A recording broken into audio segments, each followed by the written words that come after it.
խնամված լինելն է, Չերչինյան Cosmetics։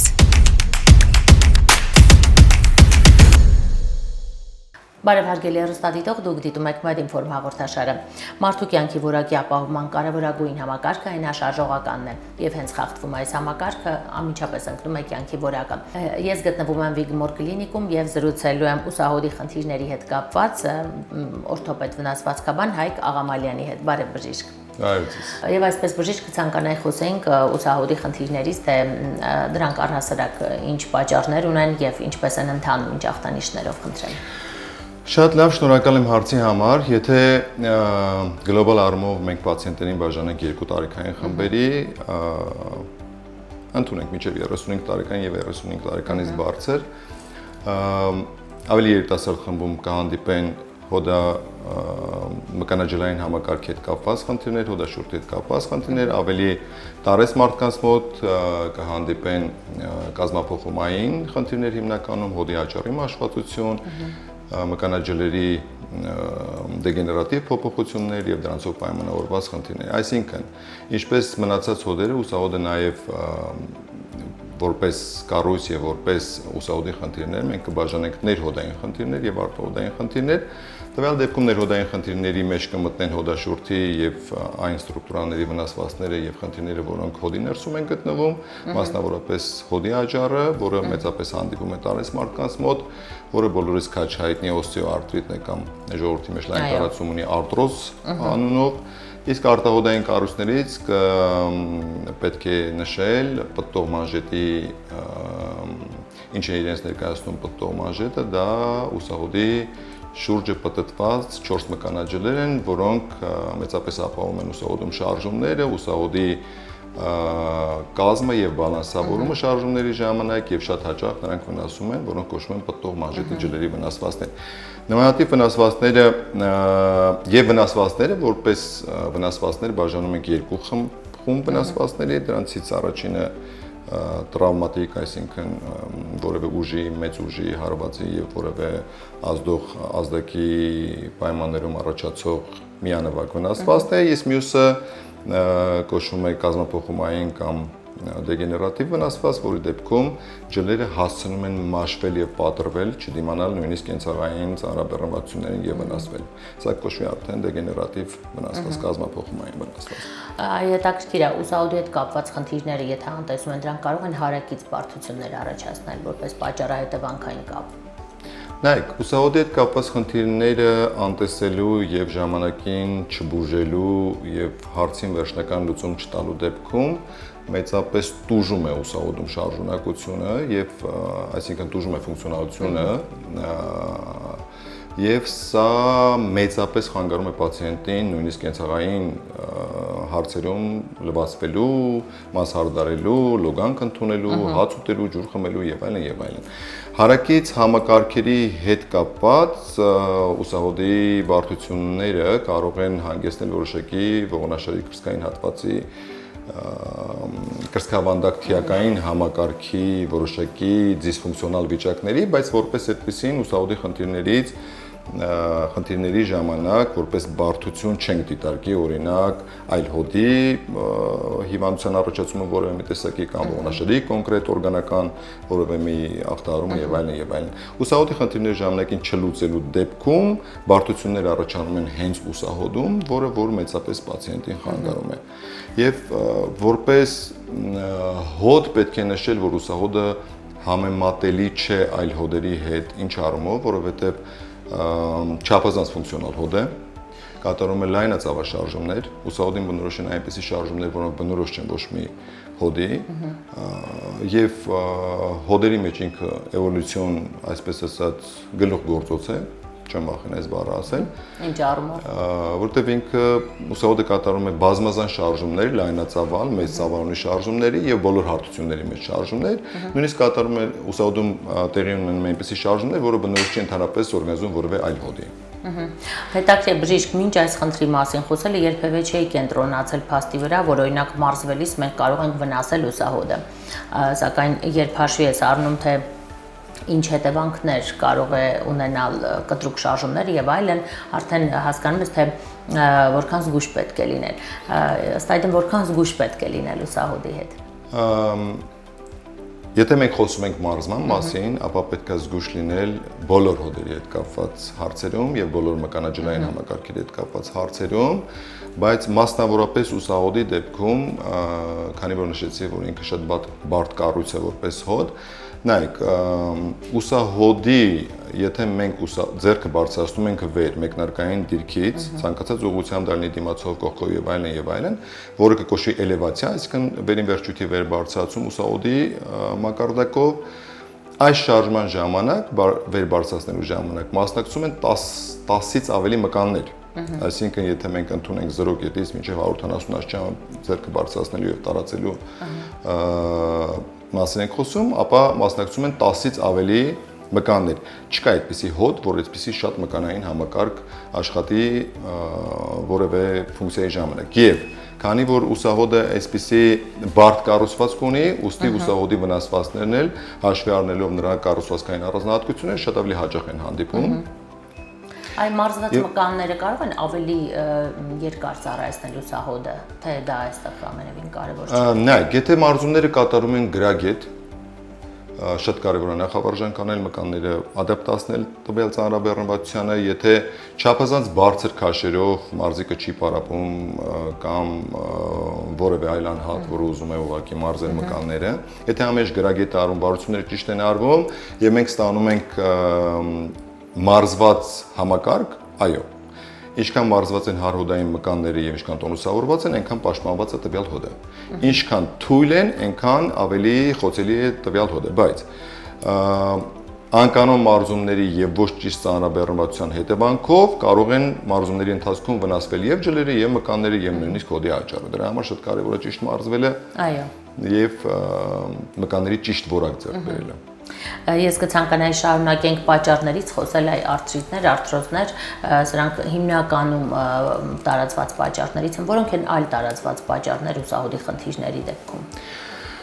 Ավելի շատ տարածված են մկանաջլային վնասվածքները եւ տրավմատիկ ծագման եւ դեգեներատիվ ծագման, ինչպես նշեցի, դեգեներատիվ ծագման վնասվածքները ավելի բնորոշ են տարեց մարդկանց, բայց ուշագրավ է այն փաստը, որ բազմաթիվ պացիենտներ ունենալով նմանատիպ վնասվածքներ չեն դիմում բժշկի, որովհետեւ ցավային սիմպտոմատիկան այդքան ակնհայտ եւ արտահայտված չի լինում եւ այս ժամանակահատվածը բաց թողելով ունենում ենք ուղղակի բաց թողում եւ ժամանակի ընթացքում ավելի մեծ բարդությունով ընդունենք վնասվածքի չափը ավելի մեծանում է եւ պացիենտը դիմում է ավելի ուշ եւ այստեղ եթե այնպիսի վնասվածք է լինում, որը ժամանակին կարելի է բուժել կոնսերվատիվ, այսինքն ոչ վիրատական եղանակով, ապա ավելի մեծ վնասվածքների դեպքում եւ բարձունների ձեռքբերման դեպքում հարցը հասնում է վիրահատական բուժման։ Տարեց մարդկանց մոտ հիմնականում տարածված են ջլերի վնասվածքները, դեգեներատիվ պաթոմաժետի ջլերի վնասվածքներ եւ հոդի մաշվածությունները։ Այո, բժիշկ, ես կցանկանայի նկարագրեի ախտանշանները, ինչու, որովհետև շատ հաճախ մարդիկ ցավի սինդրոմը եւ այլն իհարկե հզոր ազդակ է, բայց կան ախտանշաններ, որոնք ասես խապկանք կարող են առաջացնել եւ թվա թե դա հենց ուսահոդի խնդիր է, սակայն իրականում ենթադրենք լինի օստեոխոնդրոզի խնդիր։ Այն ախտանշաններով է առանձնանում ուսահոդի խնդիրը։ Շատ լավ։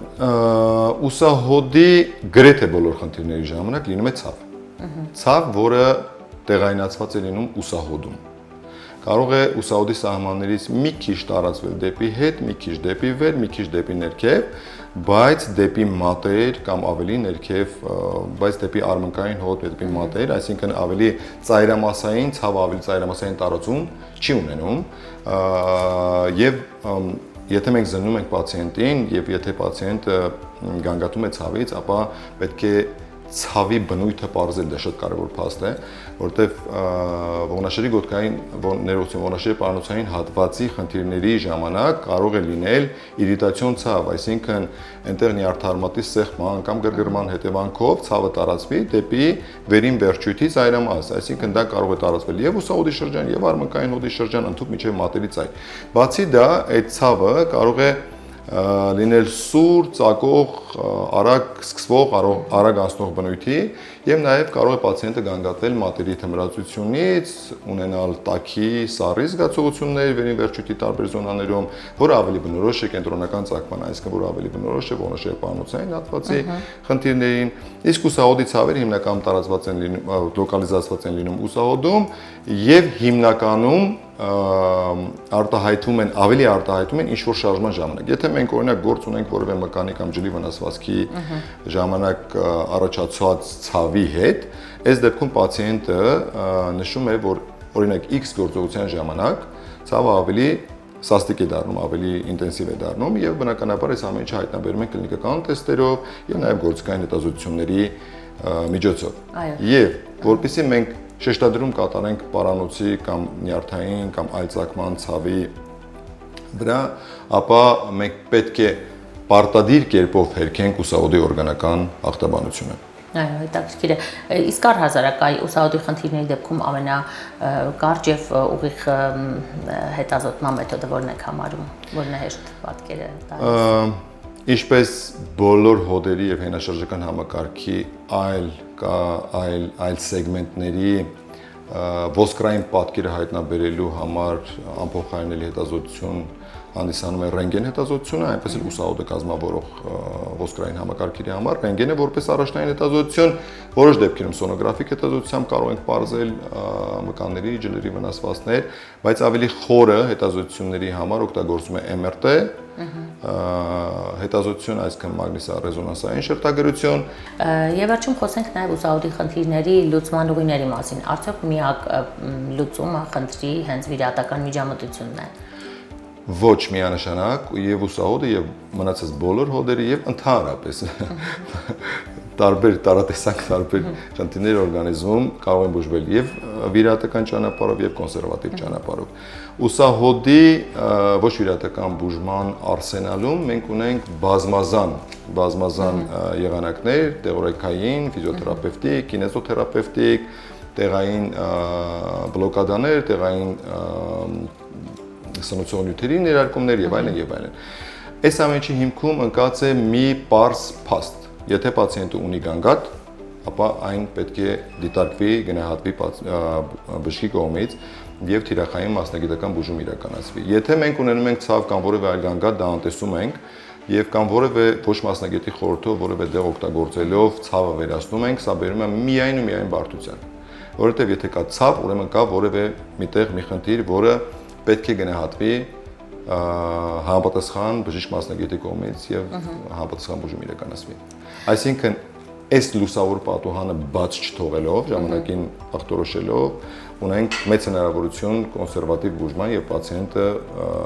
տվյալ դեպքում չի վիրահատվի, հակառակ դեպքում ինչքան ուշ, այնքան բուժումը երկար եւ այնքան դեպի վիրահատության դեպի վիրահատություն մեծ։ Մեծանում է։ Այո, շնորհակալ եմ բժիշկ շատ ինֆորմատիվ հարցազրույցի համար։ Ես եմ շնորհակալ։ Հարգելիները, շնորհակալ եմ նաև ձեզ ուշադրության համար։ Ես զրուցում էի ուսահոդի խնդիրների մասին եւ իմ զրուցակիցներ Վիգմոր կլինիկի վնասվածքաբան օրթոպեդ, վնասվածքաբանության եւ օրթոպեդիայի գիտական կենտրոնի գիտաշխատող, բժշկական գիտությունների թեկնածու Հայկ Աղամալյանի հետ։ Այսօր այսքանը, մենք կհանդիպենք։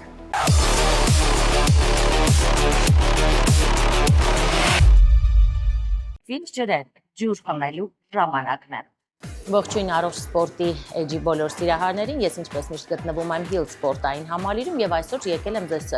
մարզիչի օգնությամբ ցույց տալու ուսերը մարզելու վարժություն։ Շատ հաճախ մենք մարզում ենք միայն ոտքերը, ձեռքերը, մեջքի մկանները, սակայն այդպես էլ մոռանում ենք առանձին մարզել ուսերի մկանները, որը անչափ կարեւոր է գրագետ եւ ճիշտ կեցվածք ունենալու համար։ Հիմա այս մարզիչի օգնությամբ ձեզ ցույցադրեմ, թե որն է ուսերը մարզելու ճիշտ վարժությունն է։ Ողջույն։ Բարև ձեզ։ Ես ընդհատում եմ ձեր մարզումը եւ խնդրում եմ մեր հեռուստադիտողին ցույց տալ, թե ուսերը առհասարակ մարզելը նախ խոսենք ինչով է կարեւոր։ Ուսերը ուրեմն sense բարև ձեզ նախ ներկայանամ իմ անունը Աշոտ է, ես աշխատում եմ Hill Sport կոմպլեքսում որպես մարզիչ, մարմնին գեղեցիկ կեցվածք են տալի նախ ուսերը եւ հետո մեջքը։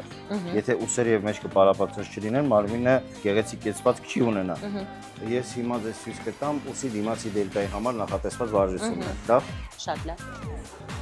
Վերցնում ենք անտերները, պահում ենք դիմաց։ Պետք է շատ ծանր քաշով կատարել, թե ոչ այնքան։ Հաշվի առնելով ինչ ենք մենք ուզում։ Եթե ուզում ենք ընդհանուր մասայի վրա աշխատել, որպեսզի ուսերը մեծացնենք, անում ենք ծանր քաշերով։ Եթե ուզում ենք այն ինչը որ ունենք դա պահենք, ավելի միջին կամ թեթև քաշերով։ Լսենք, բարձրացնում ենք անտերը դեմ դիմաց, ուսից մի փոքր ներքև, պահելով։ Մի փոքր ֆիքսում ենք վերևում ու իջացնում ենք ներքև։ Հիմա դուք կատարում եք 6 կիլոգրամով, չէ՞ Աշոտ։ Այո։ Ես կատարում եմ 6 կիլոգրամով, որտեղ դից ցույց եմ տալի ոնց պետք է կատարել վարությունը։ Այո, նկատի ունեմ դա պահպանելու նորմալ քաշն է։ Պահպանելու նորմալ քաշ է, իրականում կատարում եմ շատ ծանր, ավելի։ Աշոտ, իսկ սա կարելի է նաև կատարել կանանց, թե միայն տղամարդկանց է այս վարժությունը ավելի Այդ դա շատ հարմար։ հետաքրքիր հարց էր, որովհետև կանայք երբ որ գալիս են պարապելու, եւ իրենց պարապմունքի ընթացքում ասում ես, այսօր ուս պետք է աշխատենք, ուսի վրա պետք է աշխատենք, որոնք խուսափում են եւ վախենում են Մտածելով ուսը ավելի կլայնանա, որ այո։ ուսերը շատ կլայնանա։ Բայց ես դες հավաստիացնում եմ ցանկացած գրագետ պարապմունքի դեպքում ուսերը կունենան ոչ թե աղջիկները կունենան լայն ուսեր, այլ գեղեցիկ սիրուն ուսեր կունենան, որը կբերի գեղեցիկ մարմնի կազմվածքին։ Այո։ Շատ հեշտ վարժություններ, կարծում եմ շատ կանեք, սա կսկսեն կատարել ձեր ցույց տալուց հետո։ Կարող եք եւս մեկը ցույց տալ, որը հարմար է ուսերի Հիմա ցույց համար։ կտամ, ուսերի համար, ուսերի կողքի դելտայի համար ցույց կտամ հիմա վարժություն։ Նորից փորձենք անենք 6 կիլոգրամ անոսել, լավ։ Ուրեմն պահում ենք կողք։ Ոչ այլով։ Կներեք, ստոպ, ահա։ Ահա։ Տանտերները պահում ենք կողք։ Ուրեմն այստեղ ավելի ամենակարևորը, որ բարձրացնելու դեպքում լինի կիսակլոր, այսինքն լինի ուսը, հետո արմունկը, հետո նոր դաստակը։ Բարձրացնելուց բարձրացնում ենք այստեղ։ Ուսից մի փոքր ներքև։ Ու կատարում ենք 10-ից 12 անգամ։ Այ հետաքրքիր է, եթե ավելի բարձրանա ձեռքը, սա ինչով է սպառնում։ Ավելի բարձրանալու դեպքում միանում է նաև ուսի վերևի հատվածը, որը որ մեզ պետք է։ Եթե մենք աշխատում ենք ուսի դելտայի կողքի մկանի համար, ուրեմն ավելի լավ է ուսից մի փոքր ներքև, որպեսզի դելտան ավելի լարված լինի։ Այո։ Իսկ ինչքան վերև բարձրացնում ենք, այդքան կողքի դելտայի լարվածությունը ընկնում ավելի շատ։ Իսկ սա թևերը լայնացնելու հակում չունի այս վարժությունը։ Ոչ, նորից, եթե պարապենք ավելի գրագետ, ապա ոչ թևերը կլայնանա, ոչ էլ ուսերը կլայնանա, ուղղակի ավելի ձիգ կլինի եւ սիրուն կազմվածք կունենա։ Շատ լավ։ Թե տղաները, թե աղջիկները։ Քանի հատ պետք է կատարել այս վարժությունը։ 3-ից 4 մոտեցում, 10-ից 12 անգամ։ Այո։ Շնորհակալ եմ Աշոտ, եւ մենք ունենք մեր հովանավորի կողմից հատկացված ֆիտ ջրերը։ Օրինակ, ուզում եմ ձեր կարծիքը նաեւ իմանալ մարզվելու ընթացքում ջուր խմելու մասին։ Մարզվելու ընթացքում ջուր խմելը պարտադիր է ինչու համար, որովհետեւ երբ որ մենք մարզվում ենք, մեր քրտնագետները սկսում են ավելի ակտիվ աշխատել եւ օրգանիզմը ջրազրկվում է։ Իսկ օրգանիզմը ջրազրկվելուց հետո մենք ինչ պետք է անենք, օրգանիզմին ջրով ապահովենք։ Հիդրացնենք։ Իհարկե։ Այնպես որ հարգելներս ֆիտ ջրերը հենց նախատեսված են մարզումների համար, դրանք հարմար են եւ տուփով եւ իհարկե իրենց լրացուցիչ միկրոտարերով հարստացված լինելով։ Մարզվեք հաճախ եւ եղեք առողջ, կհանդիպենք։ Շնորհակալություն։